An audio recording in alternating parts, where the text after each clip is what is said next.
Love logics.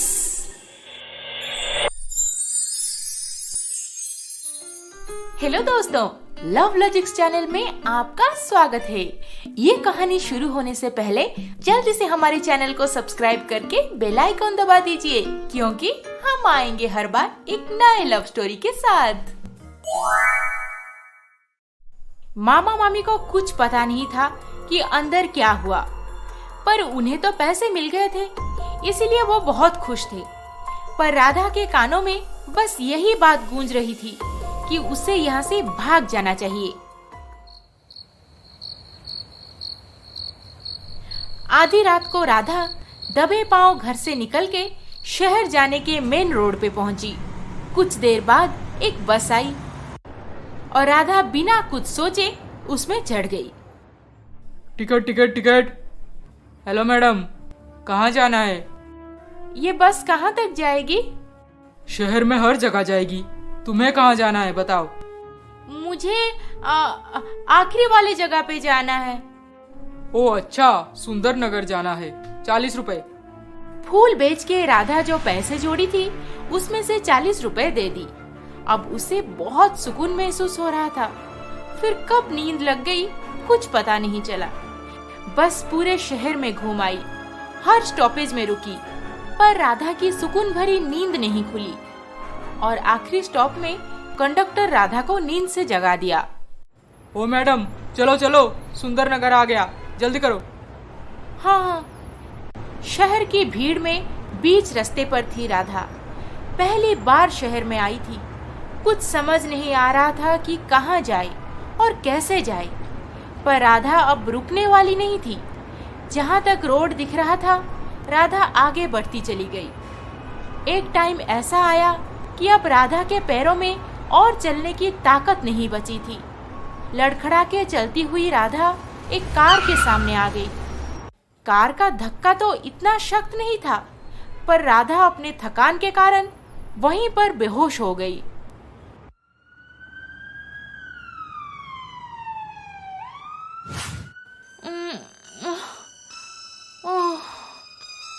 बेटी, अब तबीयत कैसी है? मैं ठीक हूँ, पर मैं कहाँ हूँ? तुम हॉस्पिटल में हो।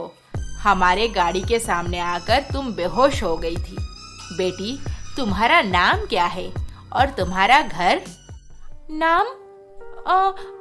मेरा नाम राधा है, पर मेरा कोई घर नहीं है। मैं अकेली हूँ। थोड़ी देर बात करने के बाद सुमित्रा देवी को ये पता चल गया कि राधा एक अकेली बेसहारा लड़की है और बहुत डरी हुई भी है। डॉक्टर बोल रहे थे कि शायद लड़की किसी सदमे से गुजर रही है, इसीलिए उसे नॉर्मल होने में अभी वक्त लगेगा।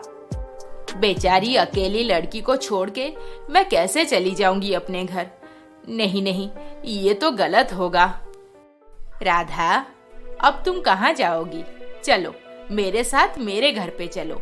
मेरी अपनी 2 बेटियां हैं, तुम भी रह जाना हमारे साथ। आपके घर पे? राधा तो वैसे भी काम ढूंढने शहर चली आई थी। अब उसे काम के साथ घर भी मिल रहा था रहने, फिर वो मना क्यों करती? हॉस्पिटल से डिस्चार्ज होकर राधा सुमित्रा देवी के साथ उनके घर पे पहुंची। राधा, क्या सोच रही है? चल अंदर चल। हाँ, राधा अपनी जिंदगी में इतना बड़ा घर कभी नहीं देखी थी। हाँ, कितना बड़ा घर है इनका।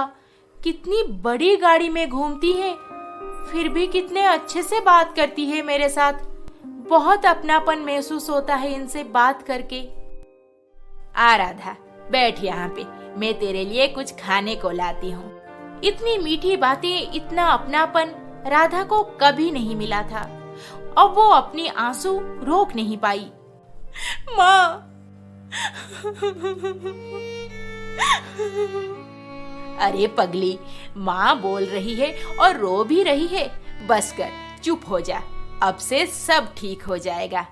सुमित्रा देवी राधा को लिविंग रूम में बिठाकर अंदर चली गई कुछ खाना लाने।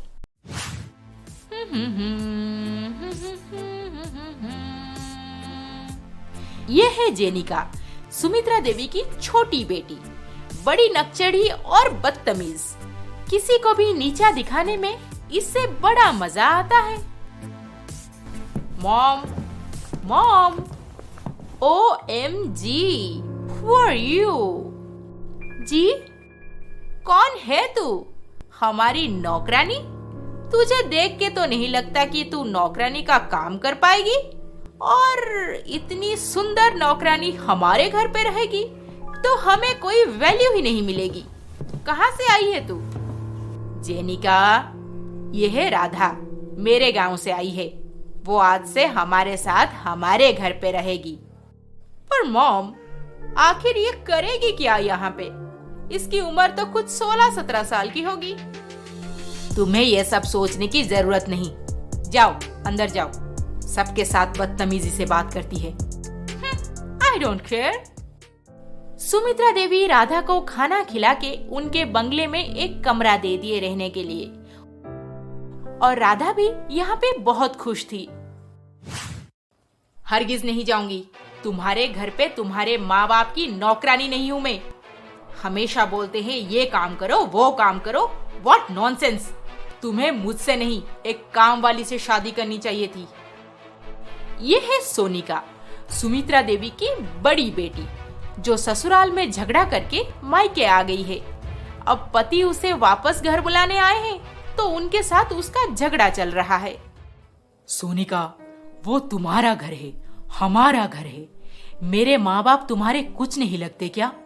इस उम्र में अगर तुम्हें थोड़ी बहुत काम करने को बोल भी दिए तो इसमें गुस्सा करने वाली क्या बात है? समझा करो सोनिका, प्लीज।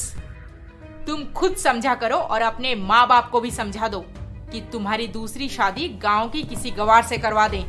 मैं तुम्हारे साथ हरगिज नहीं रहूंगी। Sonika, behave yourself. अपने पति से कौन ऐसे बात करता है बेटी? आई एम सॉरी सुनील, मैं आपसे माफी मांगती हूँ। नहीं मॉम, आपको माफी मांगने की कोई जरूरत नहीं। मैं चलता हूँ। हो सके तो सोनिका को समझा दीजिए। माफी? मॉम, आपकी इन्हीं हरकतों की वजह से इनके घर वाले मुझे नौकरानी समझते हैं। नौकरानी, मुझे खाना बनाने को बोलते हैं। My God. संभल जाओ बेटी, सुनील बहुत अच्छा लड़का है, नहीं तो सब बर्बाद हो जाएगा। क्या करूं, कैसे बताऊं उसे? लड़की का घर ठिकाना कुछ पता नहीं।